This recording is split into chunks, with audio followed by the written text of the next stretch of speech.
भारत के home minister Amit Shah ने देश के कई राज्यों के मुख्यमंत्रियों के साथ टेलीफोन पर बातचीत की, उनसे लॉकडाउन के बारे में बातचीत की, उनसे जाना कि उनके राज्य का ताजा हालात कैसे हैं। क्या लॉकडाउन बढ़ाना चाहिए? अगर बढ़ाना चाहिए तो किन छूट के साथ बढ़ाना चाहिए, इस पर उन्होंने लंबे वक्त तक चर्चा की। और उसके बाद देश के होम मिनिस्टर और देश के प्रधानमंत्री नरेंद्र मोदी ने घंटों मुलाकात की। पूरे राज्यों के मुख्यमंत्रियों से जो बातचीत हुई थी, उनका हालचाल बताया, उन राज्यों की पूरी स्थिति बताई और उसके बाद में आगे की बातचीत पे मंथन किया, क्योंकि 31 तारीख तक भारत में लॉकडाउन है।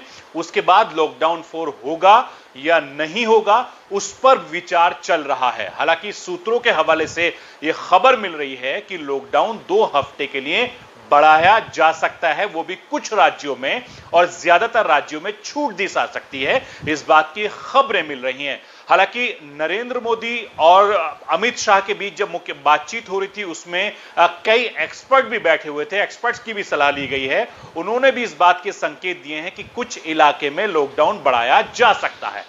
पिछले कई दिनों से कोरोना के केस भारत में तेजी से बढ़ रहे हैं, जिसको लेकर देश भर में चिंता का विषय बना हुआ है। लोग परेशान हैं, हैरान हैं, क्योंकि तेजी से केस बढ़ रहे हैं।